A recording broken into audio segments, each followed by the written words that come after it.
So Palm Sunday marks the beginning of Holy Week. And Holy Week is a term that we use as Christians to describe the last week of Jesus' physical life here on earth. Now here at Branchton, we are focusing this week on 3 different events. Palm Sunday, which is today. Then we'll be back together on Good Friday. And then we will finish up our celebration on Easter Sunday. Now today, on the original Palm Sunday, there were many Jews in Jerusalem. They were gathering from all over the Roman Empire. They were coming home to Jerusalem to celebrate Passover, one of their greatest celebrations. It's a family-centered celebration. And they see Jesus coming into Jerusalem on a donkey, and they see, this is our king. This is the moment that we have been waiting for. This man, this God, this Redeemer is coming back to return us to our glory days. That's what the people thought Jesus would do when he entered Jerusalem that week of Passover. But the greater question we have to ask is, why did Jesus really enter Jerusalem? We know what the people wanted. They wanted Hosanna. They wanted Son of David. They wanted somebody to liberate them from Roman control and foreign oppressors. But why did Jesus enter Jerusalem?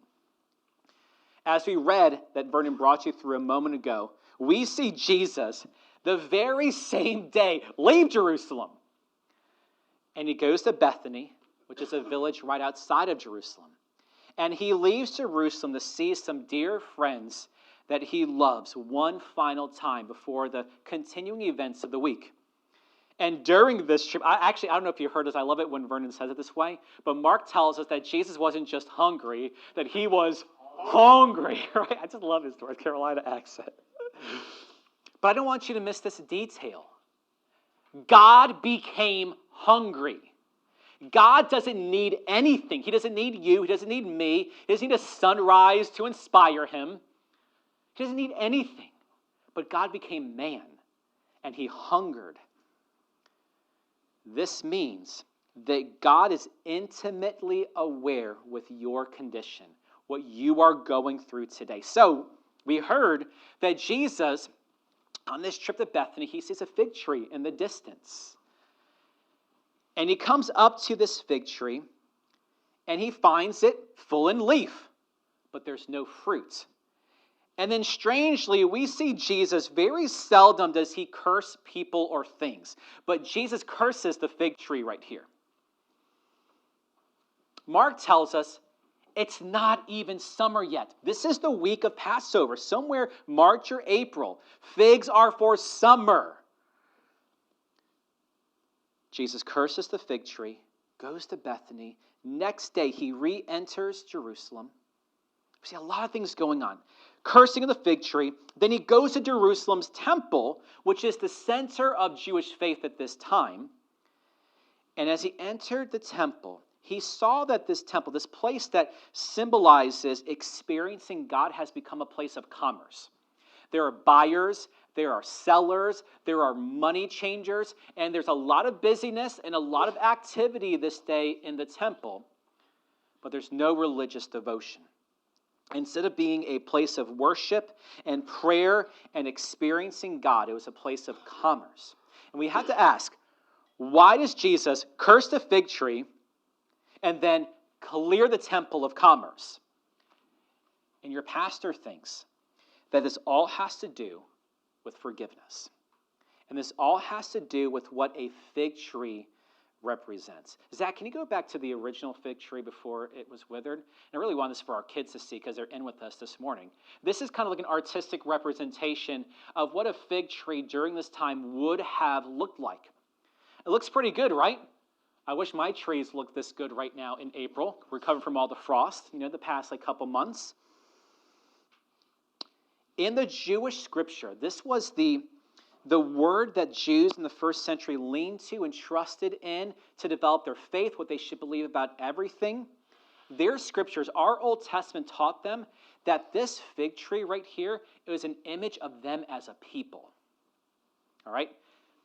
What are the people of God like? They're like a fig tree. Now, the temple, which Jesus went to after that and then cleared it, the temple is also a symbol. It's an image that represents, this is where God's people go to experience God. collectively together as a community. Now, both of these symbols, from the fig tree to the temple, they show us that something is going wrong deep down. You can't tell on the outside, but there's something wrong going on the inside. The fig tree has leaves. There is busyness, there's commerce, there's industry, there's activity and bustle going on in the temple. It's filled with people, Jews from all over the empire. But today's text shows us that underneath, at the start of our Holy Week or their Passover, something deep down is wrong. And you know what? It all has to do with forgiveness. You see, when someone hurts us, it can make us bitter, right? It can make us resentful towards them. We no longer see them for who they are, but for the hurts they have caused us. And it seems like it amasses like an avalanche. We recognize that bitterness and resentment, what it can do to us over time, as we've looked at this spring, is it chokes out love for people. And it chokes out our love for God and showing compassion to people. So right after cursing the fig tree and then clearing the temple of busyness and profit, we see Jesus return to the fig tree. And I want us to take a look at it. Verses 20 and 21. So this is now Monday of Holy Week. And it says, Mark says, as they were passing by and it's morning, they saw the fig tree and it's withered from the roots up. Now Peter, being reminded, said to Jesus, Rabbi, look, the fig tree which you cursed has withered. Mark tells us something startling.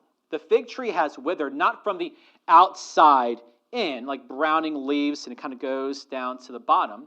We see that this fig tree is withered from the inside, from the roots on out.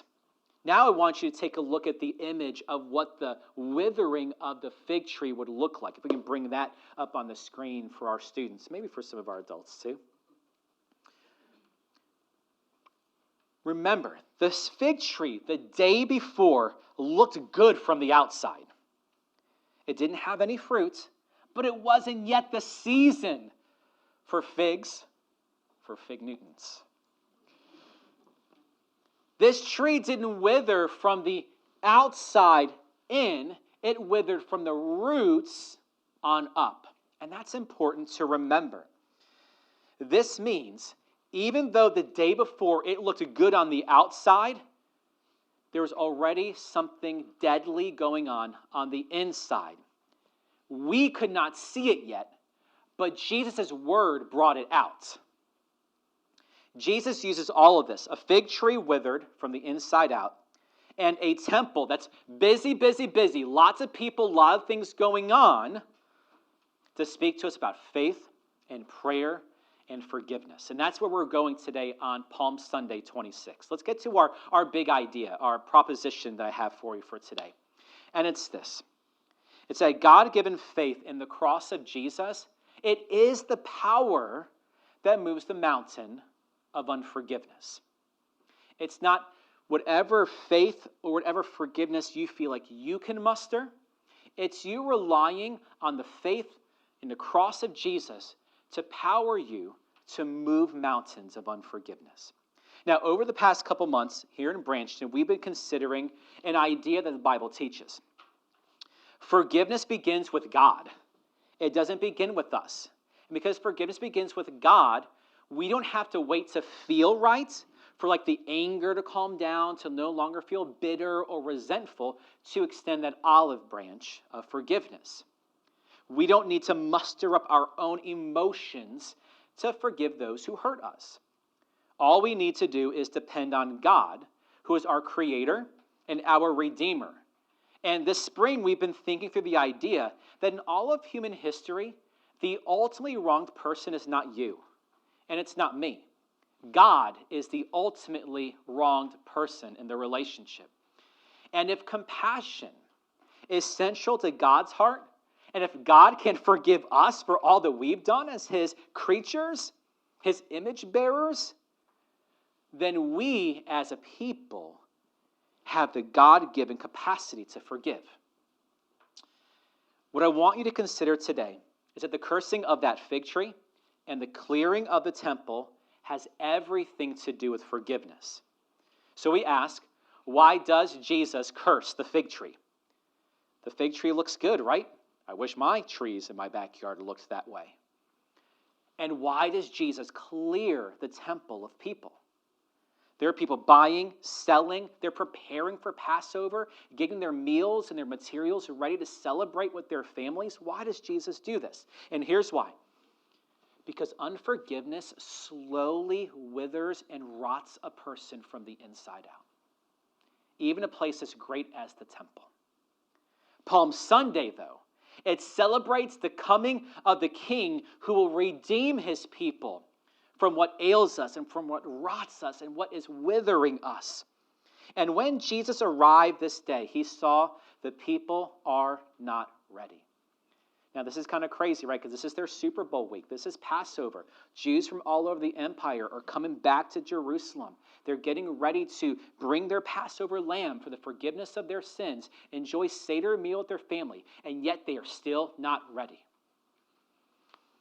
What I want you to consider today is this. If you believe in Jesus, you are that fig tree, and you are that temple.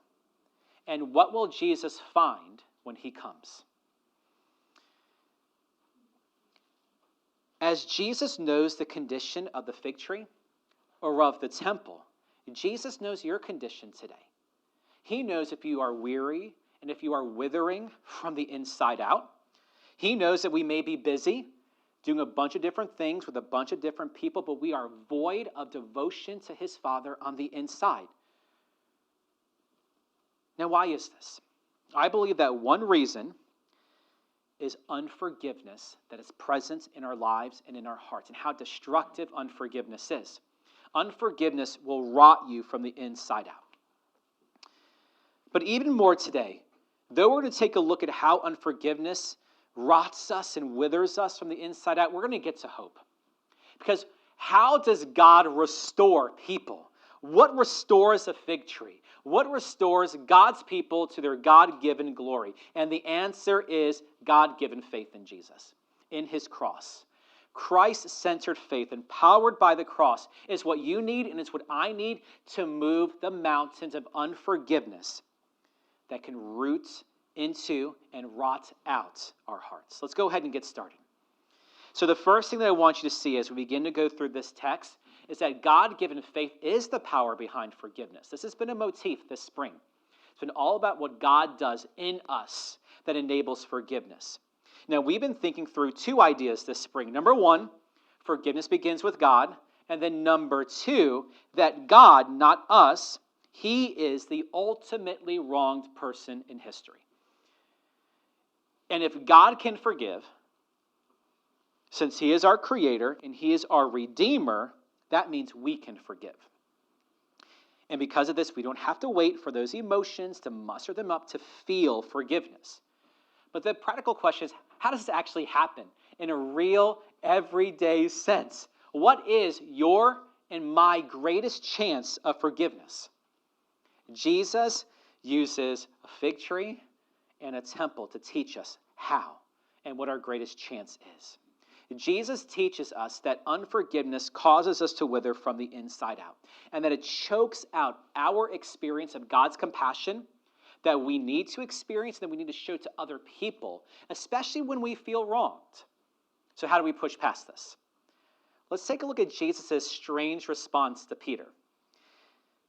In verse 22, Jesus simply tells Peter, have faith in God. Like, does this make sense to you? It's a strange answer.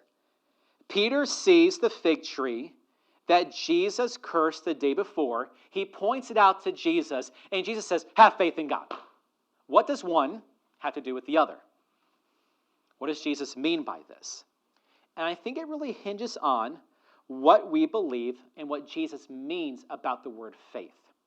You see, in American culture, the culture you and I come to age in, well, most of us, it teaches us that faith is our contribution. Faith is what we do. Faith is our power to believe or to trust in someone or something. Now today, whether you are a Christian or whether you're not, whether you consider yourself to be religious or irreligious, You have some kind of faith in something. You have faith that tomorrow morning the sun is going to rise, right? You have faith that tonight, when you set your coffee maker to go off at 7 a.m., that it's going to do it. You have faith that on Friday, your employer is going to directly deposit the funds they owe you in exchange for your services. What does this mean? All of us are faith-shaped creatures. The greatest question you have to answer today is, what are you going to put your faith in? In the New Testament, this old word that Jesus used for faith does not mean your contribution that you muster up. It simply means you're going to entrust yourself to someone with the weight of who you are. Who is going to be that person? And the New Testament says that's a place that's uniquely set aside for God as your creator and as your redeemer. So this fig tree has everything to do with faith.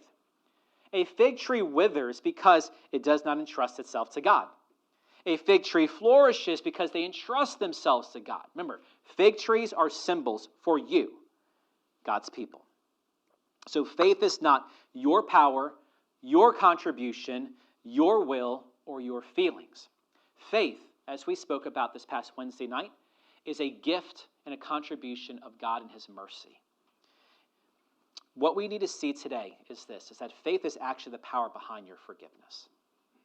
It's not how much of a good person you are, how emotionally stable and emotionally strong you are. Faith is the power behind your forgiveness. I want you to think about a light bulb for a moment. We got tons of them in here if you need like a visual. All right? Just pick one, fix your eyes on it, all right? You know, 'cause sometimes when our eyes meet, it feels awkward for a moment, so look at the light bulb. Well, you may get some sunburn, maybe. Just don't look at these floods. It'll definitely give, it just did it. Some sunburn. All right. A light bulb doesn't produce electricity on its own, does it?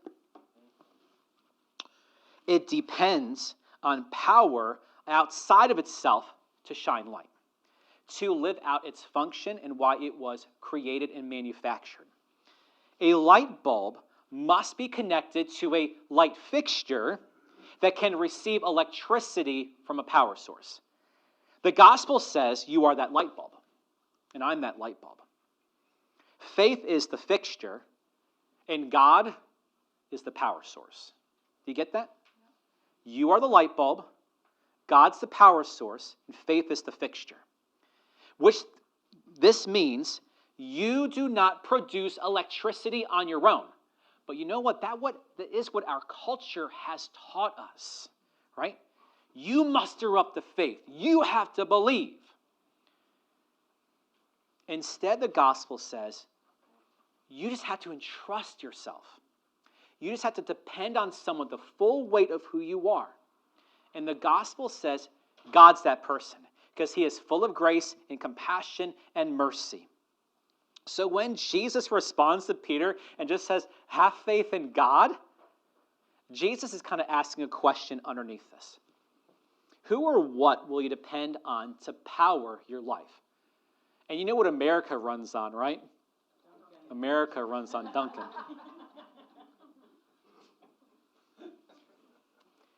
You are that light bulb.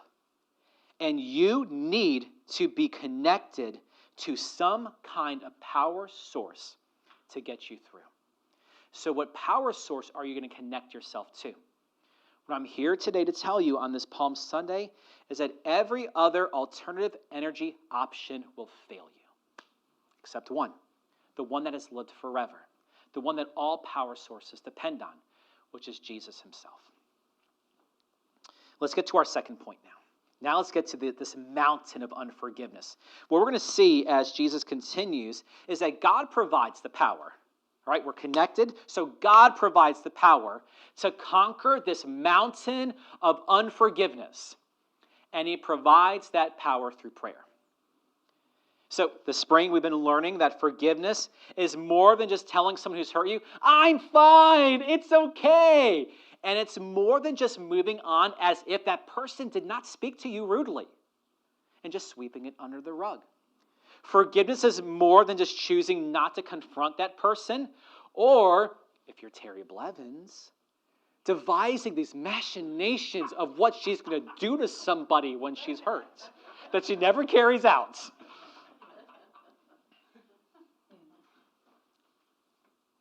Jesus wants you to consider that faith is not something that you muster up, but something that God produces in you.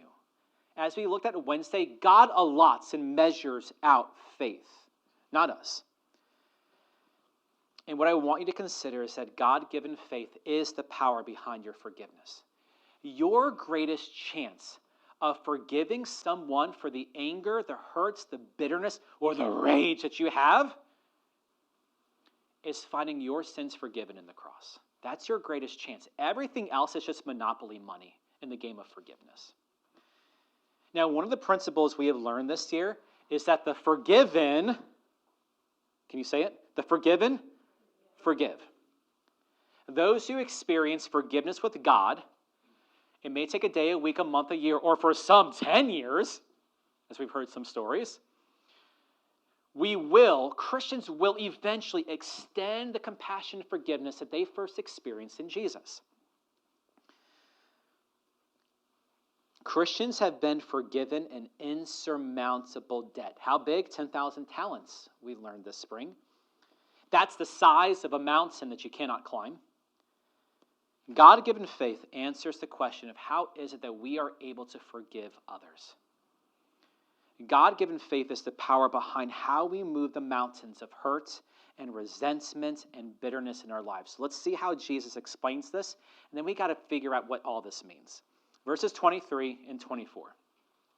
He says, "Truly I say to you that whoever says to this mountain, be taken up, cast into the sea, and does not doubt in his heart, but believes that what he says is going to happen, it will be granted him. Therefore, I say to you, all things for which you pray and ask, believe that you have received them, and they will be granted you." Now, let me complicate this and then simplify it. This verse has been taken out of its context to mean something it does not. If you have a Bible app and you have a daily notification sent to your phone of a daily Bible verse, you could probably get this tomorrow, and you would have no idea about its context. He said this during Palm Sunday, after he withered a fig tree from the inside out, revealing its condition, not knowing that after this, all he talks about is forgiveness. Right? If you just read the Bible in isolation, you have no idea that what he's talking about here in prayer, its object is all about forgiveness and unforgiveness. Now, as a Christian and as a pastor, I have come across many people, you may be one of these people, who come to church and you give Jesus a try because you want God to do something for you. Have you been there? I think to one degree or another, we've all been there. We show up to church for a season, maybe a day, a week, a month, maybe even years. And we pray to God earnestly, God, please, I need this. I need you to come through. And you know what happens? It doesn't work out the way that you wanted it to. And then what happens? You give up on God. And you walk away. And you go find something else to do with your Sunday mornings. Here at Branchton, we say we might as well just go kayaking, right? Or brunching. Right? Because those are more worthy endeavors in experiencing God. Have you been there before?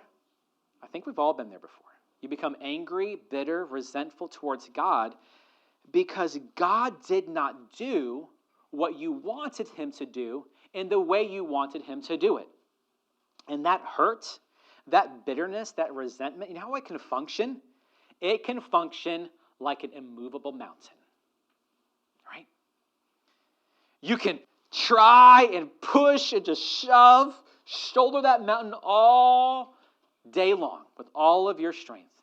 And you know what? That mountain will still be there in the same spot.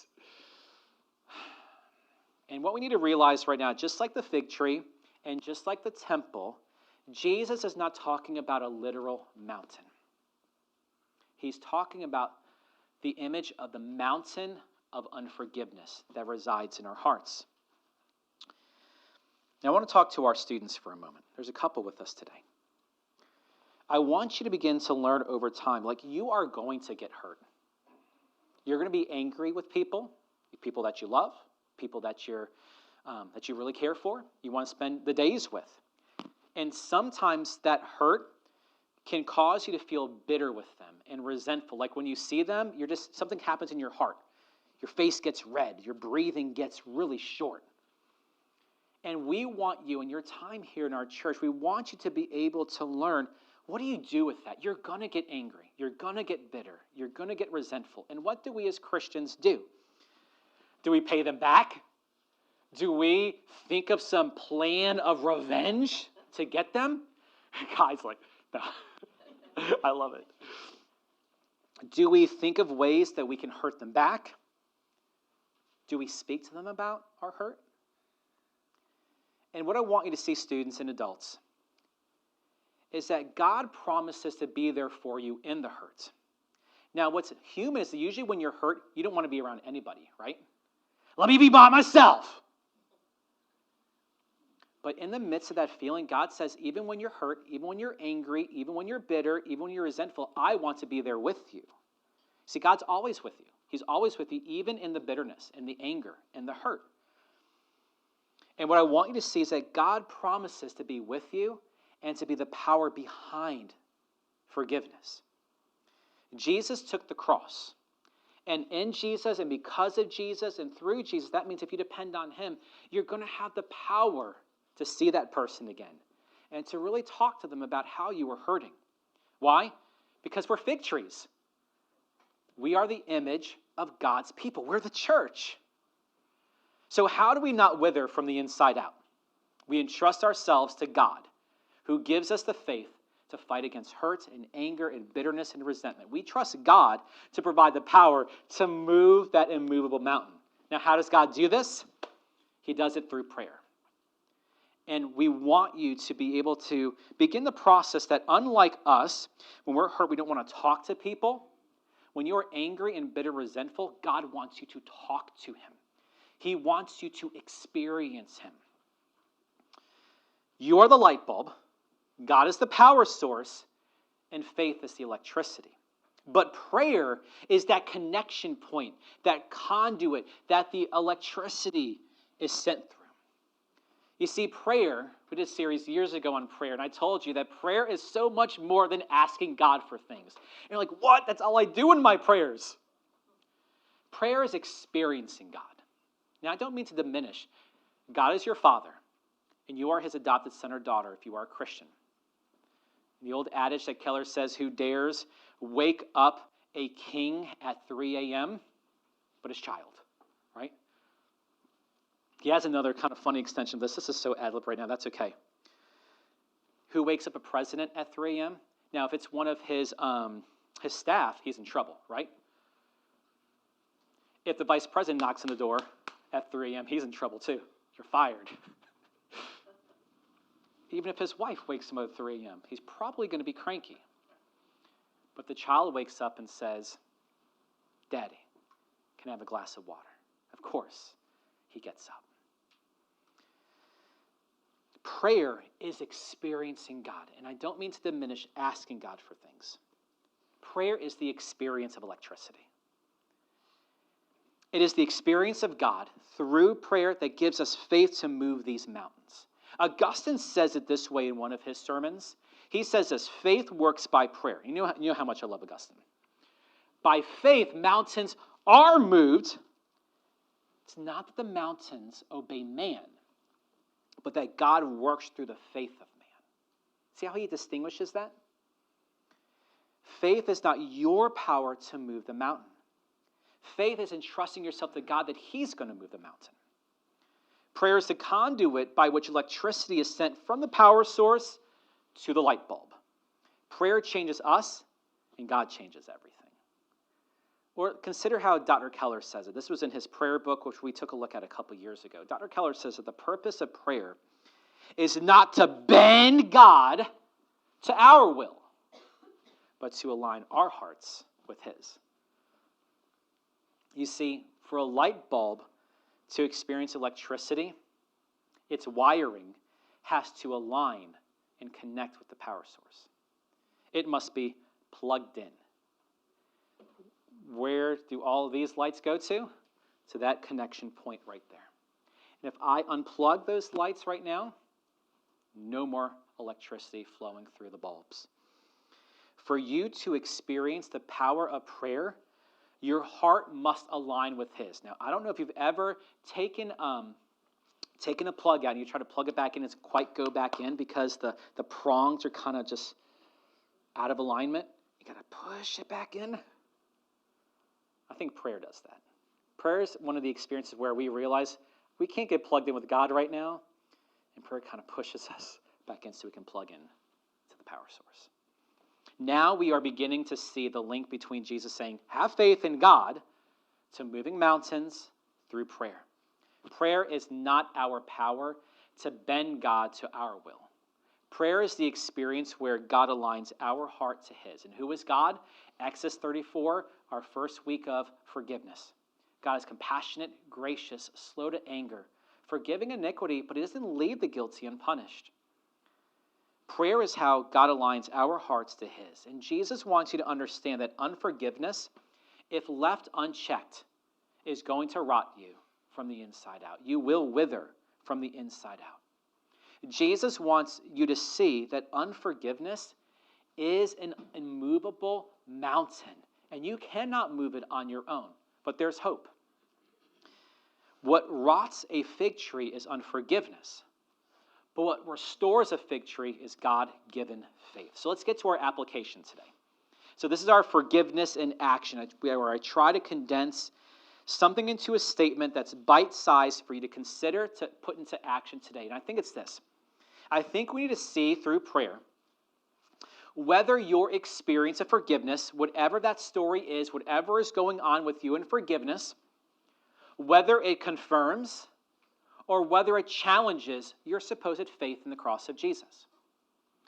Though the number is diminishing, it's still kind of true, at least in the American South, that many people consider themselves to be Christians. But truly, what is a Christian? We can think about it through the lens of forgiveness. Those who have experienced the compassion and forgiveness of Jesus, and then who show it to others when they're hurt, or when they're hurt against. So for a moment, I want you to pray, and I want you to take a look at your experience of forgiveness and whether it challenges what you say or whether it confirms what you say. Prayer is the experience of God where our hearts align to His. His heart becomes our heart. And God wants you, and I think He can, through prayer, through the help of God the Spirit, to see yourself for who you really are. We need to see whether the experience of forgiveness either confirms or challenges the faith that we think we have in Jesus. So Holy Week at Branchton ends on Easter Sunday. And let me tell you where we're going on Easter Sunday. What is the goal of resurrection? We're going to go back to the cross where Jesus says something simple. Father, forgive them. They know not what they do.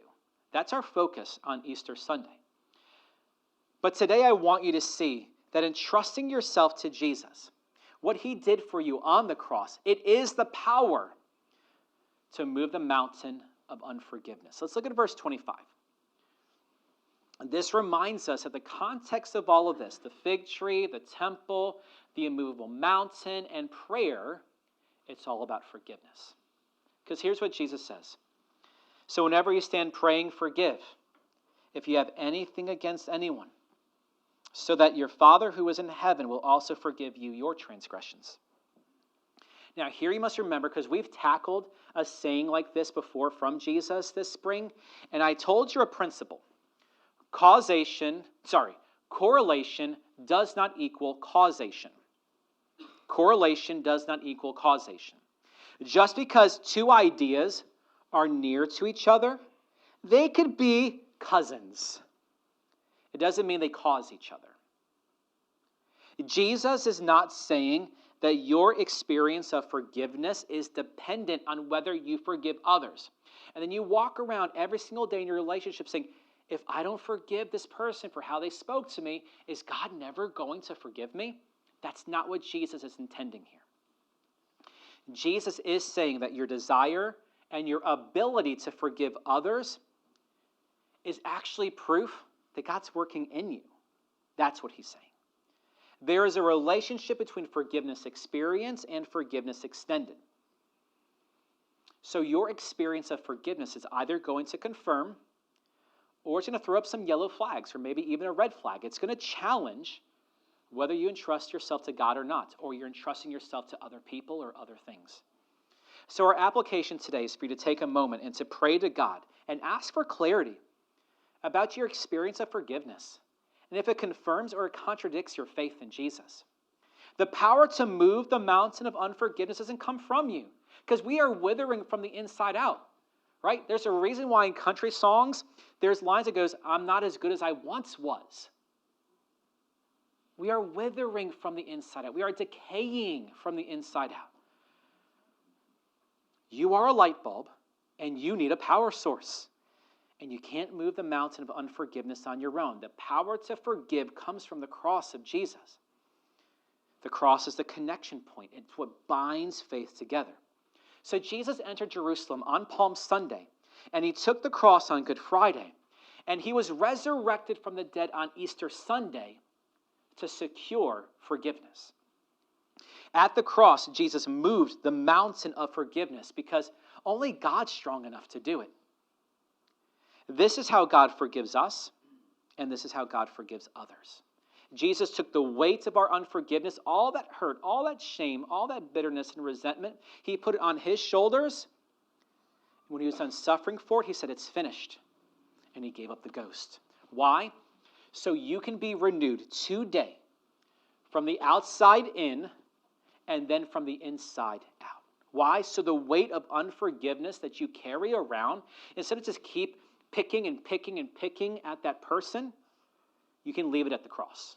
You can leave it at the cross today where it belongs, on the shoulders of Jesus who bore them for you. You see, the mountain of forgiveness cannot be moved by your well wishes or by technique, breathing techniques, whatever it may be. Only the power of God through the cross, where Jesus prayed, "Father, forgive," can unforgiveness be conquered.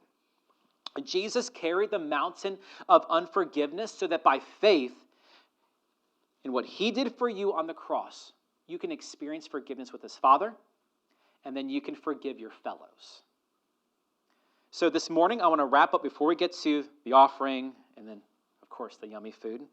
I want to wrap up with a real illustration of a woman who experienced all of what we're talking about today and showed it to others. Some of you may or may not know her story. Her name is Corrie ten Boom. Ever heard that name before? She's a Dutch Christian alive during World War II. That's the context. Dutch, so you think like Netherlands, okay? Which was the heart of Reformed Christianity for a long time. Now it's like, where's Christianity in the Netherlands? Corrie ten Boom was a Dutch Christian who, along with her family, saved hundreds of Jews during World War II by hiding them in their home. The family built a secret room into Corrie's bedroom to hide Jews from the Gestapo raids. In 1944, though, a fellow Dutchman in their neighborhood betrayed her family to the Nazis. Anger, resentment, hurt, right? So Corrie and her family were arrested. And after the arrest, sometime after that, her dad died. And then Corrie and her sister were sent to a concentration camp called Ravensbrück. I'm sure there's a better German way to say that, but it's like very guttural. I don't got it in me today.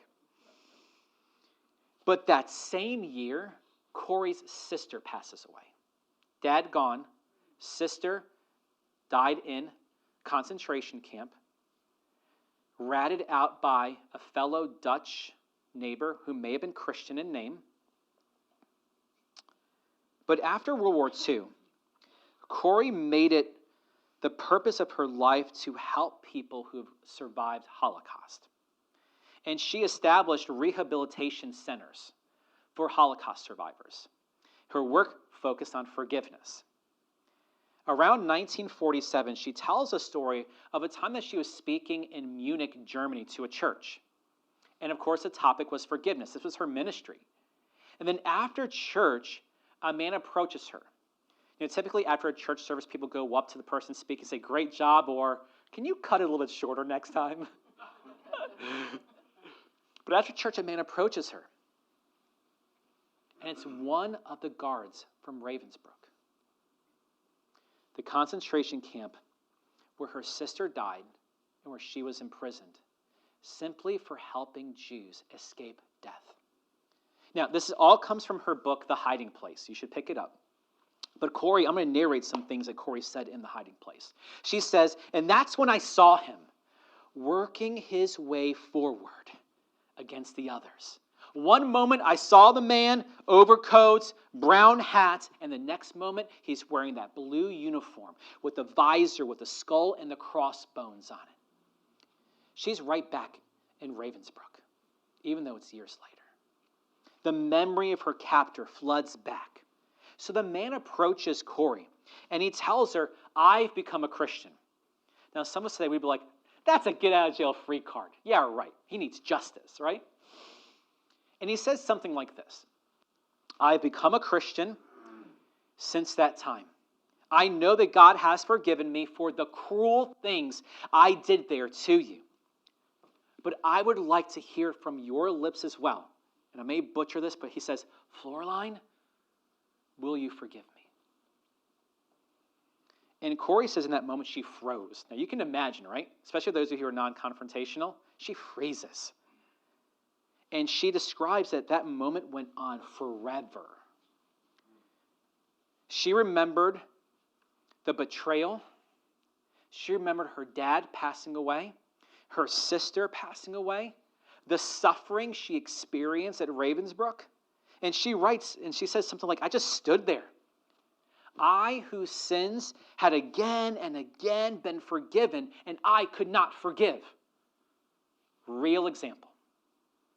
We sympathize with her, right? I know I do. And I'm sure that some of us believe that this man does not deserve forgiveness. And you know what? You're right. You're right. He does not deserve forgiveness. No one deserves forgiveness. We deserve justice. Forgiveness is an act of mercy. You know what Corrie did right there in that moment where time went on forever? Like Mark 11, Palm Sunday teaching, she prayed. She prayed, Jesus, help me. I can't lift my hand. You supply the feeling. And Corrie understood, I think, that she's the light bulb and God's the power source. And she says that as I took his hand, the most incredible thing happened. Can you imagine shaking the hand of one of your oppressors? Real physical, emotional torturers. She says the most incredible thing happened. She said, from my shoulder, along my arm, and through my hand, a current seemed to pass from me to him, while into my heart sprang a love for this stranger that overwhelmed me. And Corrie said, I forgive you, brother, with all of my heart. Now you may hear this say, she is crazy. This woman is certifiably nuts. Call him brother? But she is experiencing the power of this Palm Sunday promise. God gave Corrie faith, founded in the suffering of Jesus. Jesus, who felt the pain of her father's death, who felt the pain of her sister's death, and felt the pain of whatever torture she experienced long before she experienced it at Ravensbrück. Corrie's mountain was standing right before her in a church. And she stood there powerless. But Jesus was her strength to forgive. And when Corrie extended forgiveness to that man, you know what happened? Her faith in Jesus wasn't challenged but confirmed. This is what I pray God will do in you through Jesus this Holy Week. As Jesus helped Corrie extend forgiveness to her oppressor, Jesus will help you to extend forgiveness to those who hurt you. And that is why Jesus entered Jerusalem during Palm Sunday, to die so we would experience forgiveness with God, be changed by that forgiveness, and then extend that forgiveness to others. But the question is, that's Corrie. The question you got to answer is, well, what about me? Where am I today? What can I do? And I think what you can do which we'll do in just a moment, is that we can pray like Corrie ten Boom. And that's a Preaching God's Word on Palm Sunday. Amen.